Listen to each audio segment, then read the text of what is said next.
సంస్కృతి సంపద YouTube channel తరపున అందరికీ స్వాగతం. శ్రీమద్ భగవద్గీత ఆధ్యాత్మిక రహస్యాలు అనే శీర్షికలో శ్రీ త్రినాథ్ గారు ధారావాహిక ప్రసంగం చేస్తున్నారు.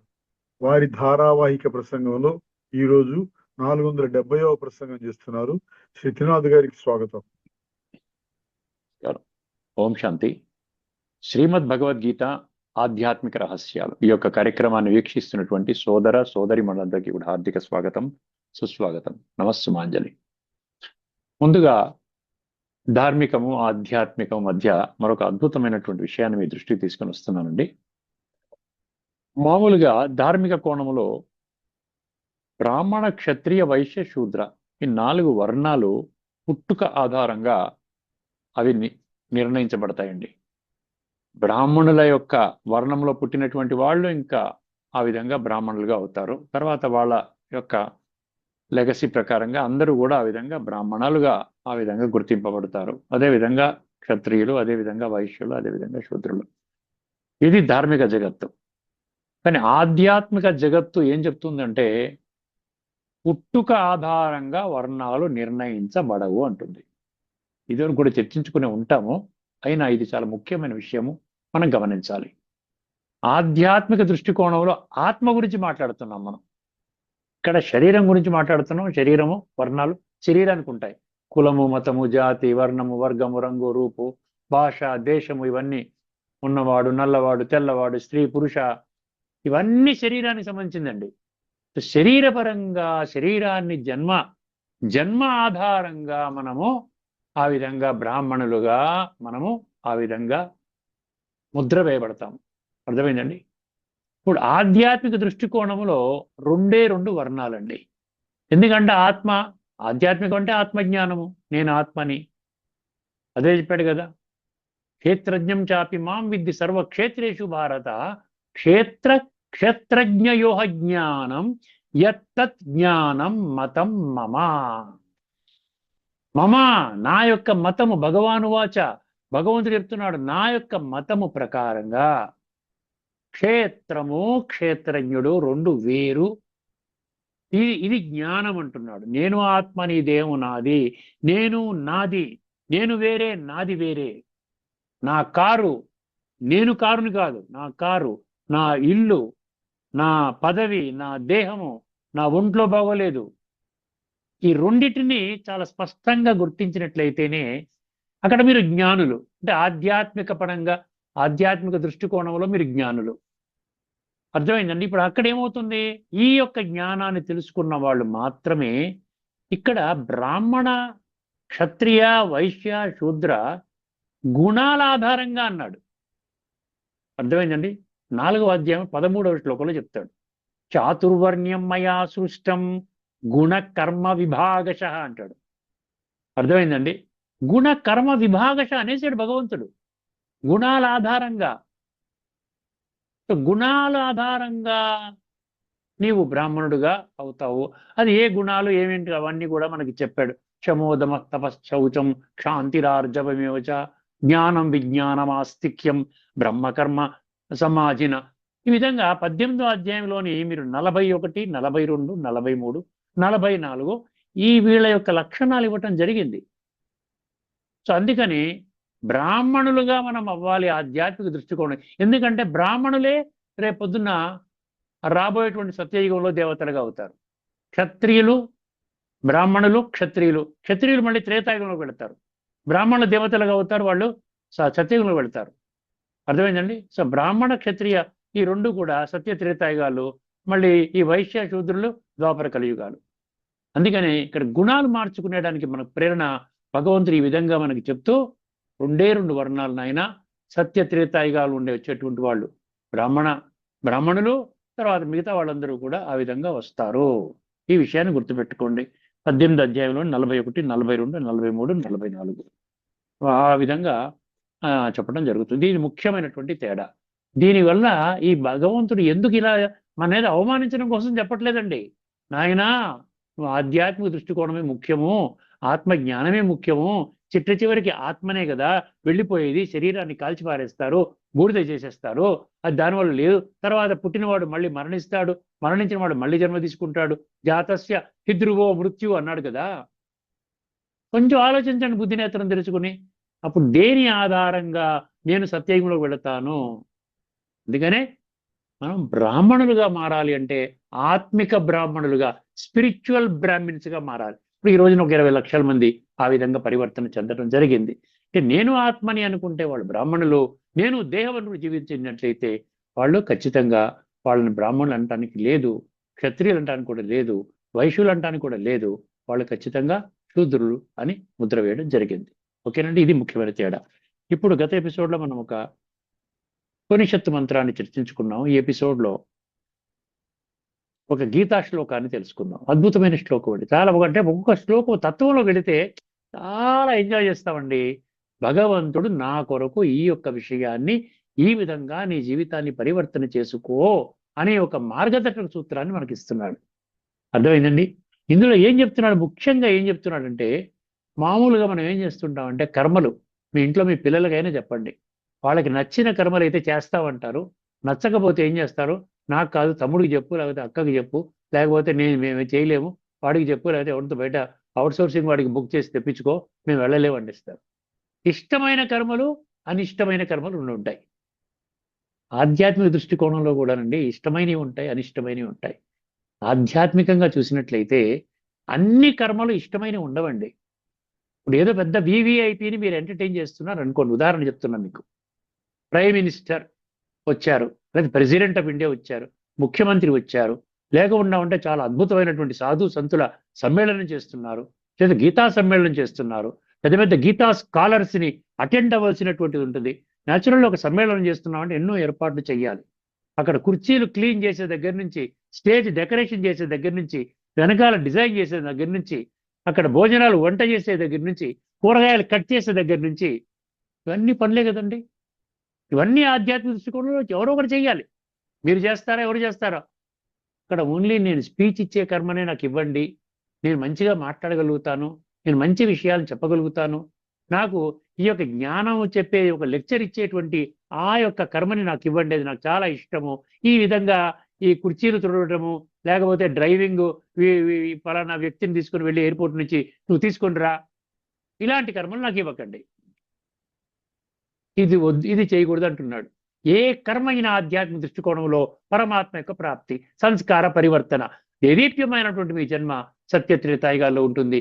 ఇక్కడ కర్మ ఏం చెయ్యాలి, కర్మ ఫలితాన్ని విడిచిపెట్టి పరమాత్మ యొక్క స్మృతిలో కర్మ చేయాలి. దాన్ని కర్మయోగం అంటున్నాడు. చాలా ఈజీ అండి, ఇందులో ఏమి గజిబిజి లేదండి. భాష్యంలో మనకు అర్థం కాలేదు ఈ విషయం, తత్వంలోకి వెళ్తున్నాం. అందుకనే ఆధ్యాత్మిక రహస్యాలు అంటే తత్వదర్శిన.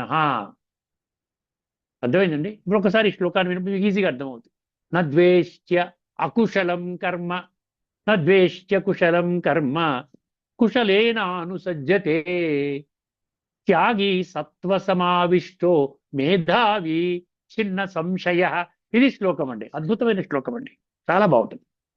అంటే ప్రతి కోణాన్ని భగవంతుడు విశ్లేషణ చేస్తున్నాడు అండి. ప్రతి దగ్గర మీ ప్రశ్నకి సమాధానం ఇస్తున్నాడు. ఎందుకంటే ఫలానా వారినేమో ప్రైమ్ మినిస్టర్కి ఆ వడ్డించే దగ్గర మీరు ఫలానా వారికి సేవనిచ్చారు, వాళ్ళు ప్రైమ్ మినిస్టర్తో మంచిగా వాళ్ళు ఎంజాయ్ చేస్తున్నారు, ప్రైమ్ మినిస్టర్ కంపెనీ, ప్రైమ్ మినిస్టర్తో ఫోటో దిగుతారు, ప్రైమ్ మినిస్టర్తో మాట్లాడడానికి అవకాశం ఉంటుంది. మాకేమో ఈ యొక్క స్టేజ్ని తుడవడానికి, కుర్చీలు తుడవడానికి, మాకు పార్కింగ్ దగ్గర కార్లు ఎక్కడ పార్క్ చేసుకోవాలో ఇటువంటి డ్యూటీ మాకు ఇచ్చారండి, మేము చేయము. ఇది కుదరదు అంటున్నాడు భగవంతుడు చెప్తున్నాడు. నా ద్వేష్ట్య అకుశలం కర్మ. అకుశలం కర్మ, అకుశలం అంటే ఇష్టం లేని కర్మలు నేను చెయ్యనండి అంటే అది చేయకూడదంట. నా ద్వేష్ట ముందు నా పెట్టాడు కదా, నా ద్వేష్ట అకుశలం కర్మ. సంస్కృతం ఏం లేదండి. ఒక్కసారి బుద్ధినేత్రం తెలుసుకొని సత్యం ఆధారంగా నా జీవితాన్ని తయారు చేసుకుంటానంటే మీ యొక్క జీవితాన్ని ఉద్ధరించేటువంటి దాంట్లో ఏ శక్తి ఆపదండి, మిమ్మల్ని మీరే ఆపుకుంటున్నారు, అది గుర్తుపెట్టుకోండి. నా ద్వేష్ట్య అకుశలం కర్మ కుశలేనానుసజ్జతే. అనుసజ్జతే అంటే కుశల కర్మలు నేను చెప్పాను కదా, ఇటువంటి కర్మలు నేను చేస్తాను. ఈ కర్మలు నాకు ఇవ్వకండి అంటే ప్రాక్టికల్లోకి రావాలి మనము. ఎప్పుడుగా ఏదో చదువుకుంటే అయిపోతుంది, వింటే అయిపోతుంది, శ్రవణ పఠన పారాయణ శ్రవణ దీనివల్ల ఏమి ఉపయోగం లేదు. భలే ఆ చదువుకున్నంత వరకు మీకు కాస్త మానసిక తృప్తి ఉంటుంది, మనశ్శాంతి కలుగుతుంది, డౌట్ ఎక్కర్లే. ఎందుకంటే ఆ సమయంలో చెడు కర్మలు జరగటం లేదు, పాపకర్మలు జరగటం లేదు. కానీ ఆత్మ పవిత్రం అవ్వటం లేదు, ఆత్మశుద్ధి అవ్వటం లేదు. ఆత్మశుద్ధి లేని ఆచారం అది ఎలా. ఒక్కసారి గమనించండి, మీరు మీనింగ్ చూద్దాం. ఇదనమాట, నా ద్వేష్ట సుకలం, నా ద్వేష్ట అకుశలం కర్మ కుశలేనానుసజ్జతే. ఎవరంట త్యాగి అంటే? ఎవరినంటాడంట? త్యాగి సత్వ సమావిష్టో మేధావి చిన్న సంశయ. 3 చెప్పాడండి. ఎవడు త్యాగం చేస్తాడంట? ఇది అన్ని పని, ఏ పని ఇచ్చినా కూడా ఈశ్వరయ్య సేవ, ఇది భగవంతుడి సేవ, ఎవరి సేవ కాదు. కర్మ ఫలితాన్ని దృష్టిలో పెట్టుకుని సేవ చేయట్లేదు. ప్రధానమంత్రితో ఫోటో దిగుదామని నాకు అక్కర్లేదు, ఇది భగవంతుడి సేవ. ఎవరి సేవ వాళ్ళు పర్ఫెక్ట్ గా చేశారనుకోండి, ఓవరాల్ గా సఫలమవుతుంది కార్యక్రమం. అద్భుతం అండి అంటారు. అర్థమైందని ప్రాంగణాన్ని ఎంత చక్కగా నీట్గా తీర్చిదిద్దారు, ఎంత చక్కగా శుభ్రంగా ఉంది, అన్ని కూడా ఫ్లవర్స్ తో డెకరేట్ చేశారు స్టేజ్ని, అక్కడ అంతా చేశారు, అన్ని వాటర్ బాటిల్స్ పెట్టారు, అక్కడ క్లీన్ చేశారు, ఇక్కడ క్లీన్ చేశారు. అసలు చెప్పాలంటేనండి, అకుశల కర్మల వల్లనే మీకు భాగ్యం ఎక్కువ ఉంటుంది. కుశల కర్మల్లో కాస్త స్వార్థం ఉంటే ఉండొచ్చు, కానీ అకుశల కర్మల్లో నిస్వార్థంగా పరమాత్మ సేవ, ఈశ్వరుడి సేవ. నేను ప్రైమ్ మినిస్టర్ ఏం మాట్లాడాడు వినక్కర్లే, అక్కడ స్టేజ్ మీద ఏం జరుగుతుందో నాకు అక్కర్లే. నాకు ఇచ్చిన డ్యూటీ పార్కింగ్ డ్యూటీ, నాకు ఇచ్చిన డ్యూటీ ఈ డ్యూటీ, ఇది చేశాను అంటే నాకు రావలసిన మార్కులు భగవంతుడు నాకు వేయవలసిన మార్కులు వేసేస్తాడు. ఇక్కడ 3 లక్షణం, ముగ్గురిని గురించి చెప్తున్నాడు. ముగ్గురు. మొదటివాడు సత్వ సమావిష్టో అన్నాడు. సత్వ గుణముతో నిండినవాడంట. సాత్విక, సత్వ అంటే సాత్విక, ఆంతరిక శుద్ధత. సత్వ సమావిష్టో, ఇది మొదటి లక్షణం. అంటే మన తమో ప్రధానంగా ఉంటే ఇటువంటి ఆలోచనలు వస్తాయి. ఏంటంటే చూసారండి, వాడికి మంచి డ్యూటీ ఇచ్చారు, నాకేమో పనికిరాని డ్యూటీ ఇచ్చారు. భక్తి మార్గంలో జరుగుతుందండి ఇలాగ, భక్తి మార్గంలో జరుగుతుంది. ధార్మికంలో ఇలా ఉంటుంది. నేను అదైతే చేయను, ఇదైతే చేయను అని అంటారు. అందుకని బయట వాళ్ళని ఎంగేజ్ చేసుకుంటారు. ఆధ్యాత్మికంలో బయట వాళ్ళని ఎంగేజ్ చేసుకోరు. ఎవరికి వాళ్ళ ఉన్న కళల్ని ఎగ్జిబిట్ చేస్తారు. అర్థమైందండి? నేను ఇప్పుడు మాట్లాడుతున్నాను, నేను డ్రైవింగ్ కూడా చేస్తాను. ఎయిర్పోర్ట్ నుంచి ఎవరైనా తీసుకురమ్మంటే నేను తీసుకొస్తా వెళ్ళి. అలా జరుగుతుంటాయి. పెద్ద పెద్ద వాళ్ళు వచ్చినప్పుడు నా కార్లు ఉన్న వాళ్ళందరికీ కూడా డ్యూటీ వేస్తారు. వేస్తే లేదండి నేను భగవద్గీత చెప్తున్నాను, అద్భుతంగా చెప్తున్నాను, నా మాటలు అందరూ వింటున్నారు, నేను స్పీచ్ ఇస్తాను, నాకు ఈ డ్యూటీ ఇవ్వకండి అనలే. నాకు 72 సంవత్సరాలైనా నేను కార్ డ్రైవ్ చేస్తాను. అంటే ఇక్కడ నేను నా గురించి గొప్పగా చెప్పడంలే. ఏ డ్యూటీ ఇస్తే ఆ డ్యూటీ. అక్కడ స్టాల్స్ పెట్టారంటే ఆ స్టాల్స్ నిలబడండి, అందరినీ రిసీవ్ చేసుకోండి. లేకపోతే ఇక్కడ అన్ని కూడా చెప్పులు ఇక్కడ పెట్టకూడదండి, అక్కడ పెట్టండి. కార్లు ఇక్కడ పెట్టకూడదు, అక్కడ పెట్టండి. ఏ డ్యూటీ ఇచ్చినా భగవంతుడి సేవ అనుకున్నప్పుడు ఈ ప్రాబ్లం ఉండదు. అందుకనే ఈ గుణాలు ఎవరికి వస్తాయంట? సత్వ సమావిష్టో. అది మొదటి లక్షణం. అని చెప్పిన మాట వింటాడు. హాజీ. అప్పుడే మొత్తం ఓవరాల్ కార్యక్రమంలో అన్ని డ్యూటీస్ పర్ఫెక్ట్గా అట్రాక్టివ్గా ఉండవండి. కొన్ని అలాగుంటాయి, కొన్ని మధ్యస్థంగా ఉంటాయి, కొన్ని అబ్బా ఇదెందుకండి, ఈ డ్యూటీ నాకు ఇచ్చారు ఏంటండి అనుకున్నట్టు ఉంటాయి. అద్భుతంగా ఉంటుందన్నమాట. ఇది ఒక సహయోగం అంటారు కదా, యోగం ఉంటే ఆ సహయోగం, కోఆపరేషన్ అనేది వస్తుంది ఖచ్చితంగా. అప్పుడే కార్యక్రమం అవుతుంది. లేకపోతే పార్కింగ్ చేయని వాడు ఉంటే ఎక్కడ పడితే అక్కడ కార్లు పార్కింగ్ అయిపోతే రోడ్డు బ్లాక్ అయిపోతుంది కదండి. గొడవల బాబు, అక్కడ కార్యక్రమం ఫెయిల్ అయిపోదు. ఇక్కడ ఎవరో వచ్చి హార్న్ కొడుతుంటే కార్యక్రమం ఫెయిల్ అయిపోదు. అదనమాట విషయం, గుర్తుపెట్టుకోండి. చిన్న ఎగ్జాంపుల్ ఇస్తున్నాం మీకు. ప్రతి కార్యక్రమంలో ఇష్టమైన సేవలు ఉంటాయి, అనిష్టమైన సేవలు ఉంటాయి. కాబట్టి మీరు అక్కడ దృష్టిలో పెట్టుకుని ఏ సేవ ఇచ్చినా ఇది భగవంతుడి సేవ. ఆధ్యాత్మికంగా మనము ఈ యొక్క జ్ఞానాన్ని నలుగురికి చెప్తున్నాము. ఈ సేవ నేను నాకిచ్చిన డ్యూటీని మనసా వాచా కర్మణ త్రికరణ శుద్ధిగా నేను చేస్తాను. అదనమాట సత్వ సమావిష్టో. వాడే రెండవ లక్షణం ఏంటి? మేధావి అన్నాడు. మేధావి అంటే ఏంటి? మేధస్సు అంటే ఏంటి? బుద్ధినేత్రం తెరుచుకున్నట్టు. అందుకనే ఈ శ్లోకాన్ని మనం ఇక్కడ తీసుకున్నాం. బుద్ధి అనే పదం వచ్చింది కాబట్టి మేధావి తెలివితేటలు ఉన్నటువంటి వాడు. తెలివితేటలు అంటే ఇక్కడ ఏదో లౌకికంలో ఆర్గ్యుమెంట్ కోసం తెలివితేటలు కాదు. ఆత్మజ్ఞాని ఎప్పుడు కూడా ఏం చేస్తాడు? ఆత్మలో ఉన్న గుణాలు, శక్తుల్ని ఎంజాయ్ చేస్తాడు. ఆ యొక్క ఫోకస్లో అందరూ బాగుండాలని కోరుకుంటారు, కార్యక్రమం అద్భుతంగా జరగాలని కోరుకుంటాడు. అర్థమైందండి? ఆ విధంగా చేస్తాడు. ఆత్మచింతన, పరమాత్మ చింతన, కర్మ యోగిగా చేస్తాడు. అర్థమైంది? కర్మాతీత స్థితి. దాని ఫలితం నాకు సంబంధం లేదు. నాకు ఇచ్చిన మాకు డ్యూటీస్ అలాట్ చేస్తారు. ఇప్పుడు శివరాత్రి ఉంది, డ్యూటీస్ అలాట్ చేస్తారు మాకు. మీరు ఇది చేయండి, మీరు చేయండి, అక్కడ ఉండాలంతే. 4 గంటలు అక్కడ కూర్చోవాలంతే. ఆ డ్యూటీ చేయాలి. అదే చేస్తాం. ఎందుకు చేస్తాము? ఈశ్వరీయ సేవని భావంతో చేస్తాం. మనుషుల కోసం చేయట్లేదు. ఇక్కడ ఎవరు బ్రదర్స్ సిస్టర్స్ కోసం చేయట్లేదు.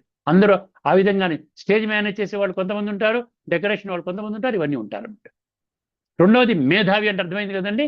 బుద్ధి నేత్రాన్ని అంటే ఆత్మనేత్రాన్ని తెలుసుకున్నవాడు అంటే ఆటోమేటిక్గా ఆత్మనేత్రం తెరుచుకుందంటే బుద్ధి నేత్రం తెరుచుకున్నట్టే ఆటోమేటిక్గా. చిన్న సంశయ అన్నాడు మూడవ కేటగిరీ. త్యాగి సత్వ సమావిష్టో మేధావి చిన్న సంశయ అంటే సంశయ నివృత్తి చేసుకున్నవాడు. సంశయ నివృత్తి జ్ఞానం ఆధారంగా. అప్పుడు జ్ఞానం స్పష్టంగా అర్థమైందనుకోండి, ఇది భగవంతుడి సేవ, ఇది భగవంతుడి సేవ. ప్రెసిడెంట్ ఆఫ్ ఇండియా వచ్చారు ఈ మధ్య. ఎంతమంది అండి, ఎంత ఫోర్స్ అండి, దగ్గర దగ్గర 500 మంది పోలీసు వాళ్ళు ఉన్నారు లోపల. అర్థమైందండి. 500 మంది డిఫరెంట్ కేటగిరీస్ వాళ్ళు వచ్చారు. వాళ్ళందరికీ భోజనాలు వడ్డించాలి, వాళ్ళందరికీ ఏర్పాటు చేయాలి, వాళ్ళు చెప్పినట్టు ప్రోటోకాల్ ప్రకారం చేయాలి. ఎంతమంది ఇన్వాల్వ్ అవుతే కదండి సాఫీగా జరుగుతుంది అది. అందుకని ప్రతి ఒక్క ఏ సంశయం ఉండదన్నమాట. భక్తి మార్గంలో, ధార్మికంలో అన్ని సంశయాలే. ఎందుకు తప్పుడు పనులు చేస్తున్నావయ్యా? ఏ శాస్త్రం చెప్పింది నిన్ను వంకర టింకర పనులు చేయమని? ఏ శాస్త్రం చెప్పింది నిన్ను మోసం చేయమని, కల్తీ చేయమని, అవతల వాడిని హింసించమని, దుఃఖాన్ని కలిగించమని? ఏ శాస్త్రం చెప్పింది? దానికి సమాధానం లేదు. అందుకనే సంశయ నివృత్తి చేసుకున్నవాడు రెండవ కేటగిరీ మేధావి. మళ్ళీ మొదటి కేటగిరీ ఏం చెప్పుకున్నాం మనము? ఏం చెప్పుకున్నామండి? సత్వ సమావిష్టో అని. ఇప్పుడు కొన్ని విషయాలు మళ్ళీ లోతుగా వెళ్ళదు. ఇప్పుడు బేసికల్గా మీకు సబ్జెక్ట్ యొక్క తత్వాన్ని చెప్పేశాను. ఇప్పుడు ఇందులో ఉన్న విషయాలు కొన్ని రాసుకున్నాను. ఇష్టము లేని కష్టకర్మలను ద్వేషించకుండా, ఇష్టమైన శ్రేయస్కర కర్మల పట్ల మమకారం లేకుండా ఉండేవాడు సత్వగుణముతో నిండిన సందేహ రహితుడు. అతడే నిజమైన త్యాగి. త్యాగి అంటే అదనమాట. వాడు 3 ఇస్తాడు. యాక్చువల్గా త్యాగి 18వ అధ్యాయంలో 7, 8, 9. 18, 7 తామసిక త్యాగం అంటే ఏమిటి? 18, 8 రాజసిక త్యాగం అంటే ఏమిటి? 18, 9 సాత్విక త్యాగం అంటే ఏమిటి? ఒక్కసారి గమనించండి, చాలా బాగుంటుందండి. సన్యాసం త్యాగం అనే దాంతో స్టార్ట్ అవుతుంది 18వ అధ్యాయం. ఇక్కడ భగవంతుడు త్యాగం అంటే పనులు వదలడం కాదు, పనులు వదలడం కాదు. అర్థమైందండి? పనుల యొక్క కర్మలను వదలకూడదు, కర్మ ఫలితాన్ని వదలాలి, కర్మ మీద అటాచ్మెంట్ వదలాలి. నేను చేస్తున్నానన్నటువంటి ఆ యొక్క అహంకారంతో కూడుకున్న భావనను విడిచిపెట్టాలి. అర్థమైందండి? అసక్తి అంటాడు, ఫలత్యాగము, మమకార త్యాగము అని స్పష్టం చేస్తున్నాడు. 18, 7, 8, 9 మీకు సంక్షిప్తంగా చెప్తున్నాను, జాగ్రత్తగా వినండి. అంటే 3 రకాల తామస త్యాగం ముందిస్తాడు అక్కడ. తామస, రాజస, సాత్విక ఇలా వెళతాడు. మళ్ళీ 10లో ఇప్పుడు మనం చెప్పుకున్నాం చూస్తే 18వ అధ్యాయం 10వ శ్లోకంతో కంక్లూడ్ చేస్తాడు. ఆ త్యాగం అంటే అసలు నిజమైన లక్షణం ఏమిటి, త్యాగం యొక్క లక్షణం ఏమిటి అనేది ఇప్పుడు చెప్పుకున్నాం కదా మనం. 18, 7లో ఏమంటున్నాడు? నియతస్యతు సన్యాస కర్మణో న ఉపపద్యతే. అర్థమైందండి? నియతస్యతు సన్యాస కర్మణో నోపపద్యతే మోహాత్తస్య పరిత్యాగ తామస పరిచక్షతే అన్నాడు. సో తామస త్యాగము అంటే ఏమిటో ఒక్కసారి జాగ్రత్తగా వినండి. నియత కర్మలను వదిలివేయడము సరికాదు. నియత కర్మలు అంటే శాస్త్రము చెప్పిన కర్మలు అన్నమాట. నియంత్రించిన కర్మలు. భగవద్గీతలో భగవంతుడు చెప్పినటువంటి విధానం, ఆత్మ అనుకుని నువ్వు పరమాత్మ స్మృతిలో నీ కర్మ చెయ్యి, కర్మ ఫలితాన్ని విడిచిపెట్టు, కర్తృత్వ భావనను విడిచిపెట్టు, విషయ వికారాల నుంచి బయటికి రా, దేహాభిమానాన్ని విడిచిపెట్టి, ఇవన్నీ నియత కర్మలు అనమాట. నియత కర్మలను వదిలేయడం సరికాదు. ఆత్మశుద్ధి, రాజయోగము, అదే ఈశ్వరీయ సేవ, స్వధర్మాచరణ, ఇవి ఆత్మకు అవసరమైన నియత కర్మలు. వాటిని వినండి జాగ్రత్తగా, వాటిని అజ్ఞానముతో, అలసత్వముతో ఇవి అవసరము లేదు అని వదిలేయడము తామసిక త్యాగము. తత్వంతో చాలా ఇంట్రెస్టింగ్గా ఉంటుంది. మనం ఆచరించడానికి కూడా ప్రేరణ కలుగుతుంది బలమైన. దాని తర్వాత మన జీవితం కూడా పరివర్తన చెందుతుంది. ఇప్పుడు మనము రాజసిక త్యాగం అంటే ఏంటో చూద్దాం. 18, 8. 18, 7 చెప్పాను. 18, 8 దుఃఖమిత్యేవ యత్కర్మ కాయక్లేశ భయాత్యజేత్ తకృత్వా రాజసం త్యాగం నైవ త్యాగఫలం లభేత్ అన్నాడు. ఇక్కడ ఏమంటాడు? ఫలానా కర్మ దుఃఖకారకము, నేను చెయ్యను. చెప్పాను కదా, డిస్కస్ చేసుకున్నాం కదా, ఇది కష్టమైన పని, ఇది శరీరానికి ఇబ్బంది, నేను కొంచెం ఏజ్డ్గా ఉన్నానండి, నేను ఈ పని చెయ్యలేను, దుఃఖం కలుగుతాడు, దుఃఖపడతాడు అని భావించి కర్తవ్యాన్ని వదిలేయడము రాజసిక త్యాగము. అర్థమైందండి? సో ఇదనమాట.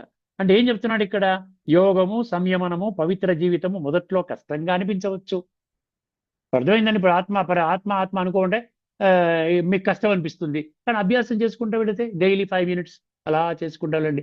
5 నుంచి 10 మినిట్స్ అలా అభ్యాసం చేసుకుంటూ వెళ్ళండి. ఇక్కడ జ్యోతి వెలుగుతుంది. మీకు అందులో జ్యోతి వెలగటం అంటే ఈ గుణాలు వెలుగుతాయి. మీ గుణాలు, శక్తులు అనుభవం అవుతాయి. మొదట్లో కష్టం అనిపించవచ్చు. శరీరాసక్తి లేదా సౌకర్యాసక్తి వలన ఆధ్యాత్మిక సాధన వదిలేస్తే అది నిజమైన త్యాగము కాదు. అలాంటి త్యాగము ద్వారా ఆత్మకు శక్తి లేదా ఫలితము రాదు. రాజసిక త్యాగం. మూడవ సాత్విక త్యాగం చెప్తున్నాడు వినండి. అది 18:9. కార్యమిత్యేవ యత్కర్మ నియతం క్రియతే అర్జున సంగం త్యక్త్వా ఫలం చైవ సత్యాగ సాత్వికోమతః. సమర్థించే కర్మ ఇది. నేను చేస్తే భగవంతుడు నా యొక్క జీవితాన్ని మారుస్తాడు, నా సంస్కార పరివర్తన చేస్తాడు. నేను భగవంతుడి కర్మ చేస్తున్నాను, భగవంతుడు నిర్దేశించిన కర్తవ్యాన్ని చేస్తున్నాను, భగవంతుడు నా జీవితాన్ని సమూలంగా పరివర్తన చేస్తాడు సాత్వికంగా. ఇది నా కర్తవ్యం భావించి ఫలాపేక్ష లేకుండా ఏం చెప్పాడండి ఇక్కడ? కార్యమిత్యవత్కర్మ నియతం క్రియేత సంగం త్యక్త్వా ఫలం చైవ. సంగం అంటే ఆసక్తి, నేను చేస్తున్నాను ఆసక్తి. ఫలం మీద కూడా, కర్మ యొక్క ఫలం మీద కూడా ఆసక్తి లేకుండా, ఫలాపేక్ష లేకుండా, ఆసక్తి లేకుండా కర్మ చేయడము సాత్విక కర్మ, సాత్విక త్యాగము.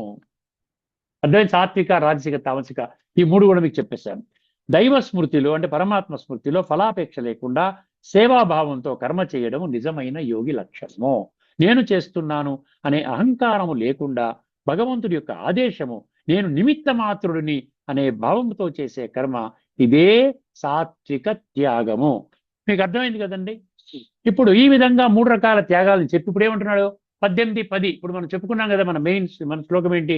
నద్వేష్ట్య అకుశలం కర్మ కుశలేనానుసజ్జతే త్యాగి సత్వ సమావిష్టో మేధావి చిన్న సంశయ. అక్కడ వచ్చింది. అంటే ఏమంటాడు ఇక్కడ? కష్టమైన పనులను ద్వేషించడు. ధర్మ కార్యాలు కొన్నిసార్లు శరీరానికి కష్టము. అంటే భక్తి మార్గంలో కష్టం అంటే ఉపవాసము, జాగరణ ఇది కాదు. కష్టం అంటే నేను ఇలా చెప్పాను చూసారా, ఐశ్వర్య కార్యక్రమంలో కూడా కొన్ని డిఫికల్ట్ పనులు ఉంటాయి. అర్థమైందండి? ఇది కష్టమని వదలడు. సుఖకరమైన పనులకు అంటిపెట్టుకోడు. అర్థమైందండి? ఇవి శ్రేయస్కరమైనవే అయినా నేను చేస్తున్నాను అనే అహంకారం లేకుండా చేస్తాడు. సత్వ సమావిష్టుడు అంటే స్పష్టమైన బుద్ధి, ప్రశాంత చిత్తము, సమత్వ భావన. సమత్వ భావన చాలా ఈక్వానిమిటీ అంటాడు ఇంగ్లీష్లో. అందరూ కూడా ఆత్మలే, అందరూ పరమాత్మ సంతానమే. వసుదైవ కుటుంబంలో నేనొక్కడిని, సభ్యుణ్ణి. సంశయరహితుడు. ధర్మము అధర్మం ఏంటి, సత్యాసత్యాలు ఏమిటి, ఏది చెయ్యాలి ఏది చేయకూడదు. అర్థమైందండి? అసతోమా సద్గమే అనుకోవడం కాదు. సత్యం అంటే ఏమిటి, అసత్యం అంటే ఏమిటి. సత్యం అంటే నేను ఆత్మని, అసత్యం అంటే నేను శరీరాన్ని. అర్థమైందండి? అనే సందేహాన్ని ఇవన్నీ కూడా తొలగించుకుంటారు. భగవద్గీతలో సహాయక శ్లోకాలని కొన్ని ఇచ్చారు. రెండవ అధ్యాయంలోని 48. రెండవ అధ్యాయం 48. ఇక్కడ ఏం చెప్తున్నాడు? యోగస్థా కురు కర్మాణి సంగం త్యక్త్వా ధనంజయ సిద్ధ్య అసిద్ధ్యో సమోభూత్వా సమత్వం యోగ ఉచ్యతే. ఏ పనైనా నువ్వు చేయరా నైనా యోగిగా, కర్మయోగిగా అంటే ఆత్మ చింతనలో, పరమాత్మ యొక్క స్మృతిలో ఆ కర్మ చెయ్యి. సిద్ధ్య అసిద్ధ్యో, సిద్ధించినా పర్వాలేదు, అసిద్ధి అంటే సిద్ధించకపోయినా ఫెయిల్ అయినా పర్వాలేదు. భగవంతుడి కర్తవ్యము, అందులో ఫెయిల్ అయినా అందులో కళ్యాణం ఇమిడి ఉన్నది. ఆ సమత్వ యోగమే, దాన్నే ఏమంటారు? యోగము అంటాడు. సమత్వం యోగ ఉచ్యతే అంటాడు. 3:19 ఇంకోటి రాసుకోండి. తస్మాత్ అసక్త సతతం కార్యం కర్మ సమాచర. సమాచరణ మంచి కర్మలు చేయమంటున్నాడు, శ్రేష్ఠ కర్మలు చేయమంటున్నాడు. అసక్తో హ్యాచరన్ కర్మ పరమాప్నోతి పురుష. పురుష అంటే పురుషుడు, పురుషుడు అంటే మనిషి. అర్థమైందండి? తస్మాత్ అందువలన అసక్త సతతం కార్యం కర్మ సమాచర.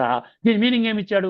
నీవు నిరంతరము ఆసక్తి రహితుడివై కర్తవ్య కర్మలను చక్కగా ఆచరింపు. అండర్లైన్ చేసుకోండి. కర్తవ్య కర్మలు, పరమాత్మక దివ్య కర్తవ్యము, ధర్మ సంస్థాపన కర్తవ్యాన్ని సమర్థించే కర్మలు మనం చేసుకోవాలి. అర్థమైందండి? ఏలన ఆసక్తిని వీడి కర్మలను సదా ఆచరించు మనుష్యుడు నాకు మనుష్యునకు పరమాత్మ ప్రాప్తి కలుగును. అసక్తో హ్యాచరన్ కర్మ పరమాప్నోతి పూరుష. పురుషుడు పరమాత్మ పరం ఆప్నోతి, ఆప్నోతిని పొందుతాడు. అంటే పరమాత్మ యొక్క ప్రాప్తిని పొందాలి అంటే ఈ విధంగా కర్మ చెయ్యాలి, పరమాత్మ స్మృతిలో చెయ్యాలి, కర్మ ఫలితాన్ని విడిచిపెట్టాలి. 12:17 12 భక్తి యోగంలో 17వ శ్లోకం. యోన హృష్యతి న ద్వేష్టి, యోన హృష్యతి న ద్వేష్టి, న శోచతి న కాంక్షతి, శుభాశుభ పరిత్యాగి భక్తిమాన్ ఎస్ సమే ప్రియ అంటాడు. శుభాశుభ మంచి కర్మలు శ్రేష్ఠ, ఇష్టానిష్ట ఇష్ట అనిష్ట అంటాడు చూసారా. ఆ విధంగా పొంగిపోని ఇష్ట వస్తు ప్రాప్తికి పొంగిపోని వాడును, అదేవిధంగా అనిష్ట వస్తుకి వాడికి కృంగిపోని వాడును, ఎటువంటి దానికి దేని యందు ద్వేషము లేని వాడును, దేనికి శోకించని వాడును అయిన భక్తుడు నాకు ప్రియుడు. భగవాను వాచ 12:17. ఉపనిషత్తుల్లో కూడా ఇందులో ఉన్న విషయం ఈశావాస్య ఉపనిషత్తులో మీకు 2 మంత్రాలు తీసుకొస్తానండి. అందులో మంత్రము 2, మంత్రం నెంబర్ 3 మనం ఇదివరకు చెప్పుకున్నాము. కుర్వన్నేవేహ కర్మాణి జిజీవిషేతం సమాహ, కర్మ చేస్తూనే ఆసక్తిగా జీవించమని బోధ. మళ్ళీ కఠోపనిషత్తు శ్రేయో మార్గం ప్రేయో మార్గం అని మీరు గుర్తు తెచ్చుకొని మనం చర్చించుకున్నాము. ఏమంటున్నాడు? త్యాగి ప్రేయస్సు అంటే ఇష్టము కాకుండా శ్రేయస్సు అంటే ధర్మము.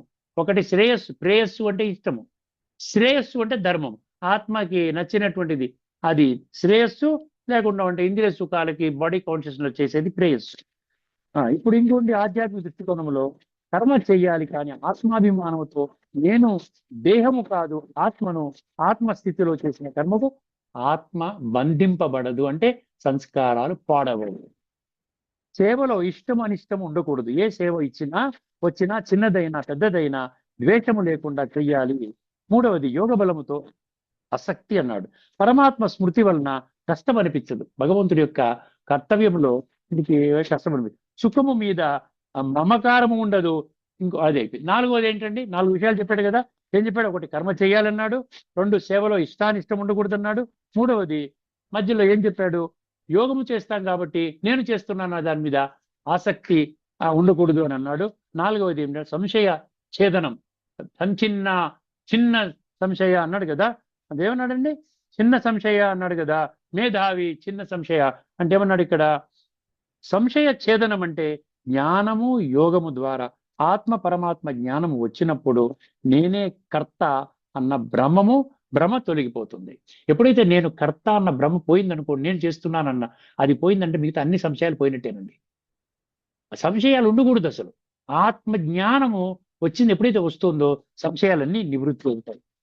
ఆచరణలో అన్వయం అన్నాడు.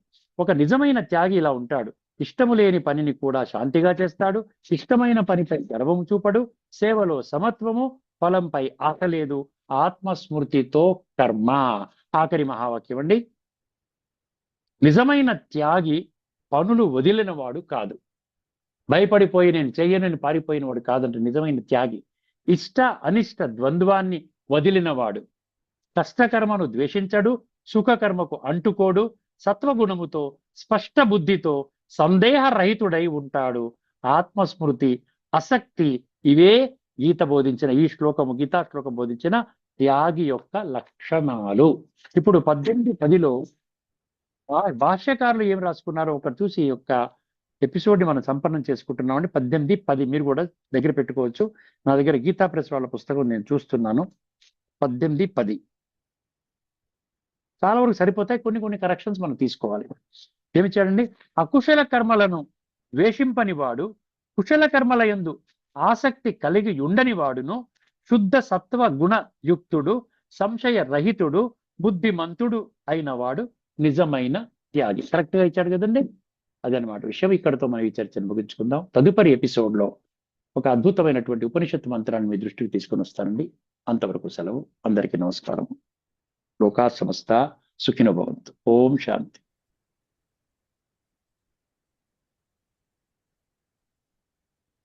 శ్రీమద్ భగవద్గీత ఆధ్యాత్మిక రహస్యాలు అనే శీర్షిక ద్వారా ధారావాహిక ప్రసంగం చేసిన శ్రీ త్రినాథ్ గారికి ధన్యవాదాలు. నమస్కారం అండి.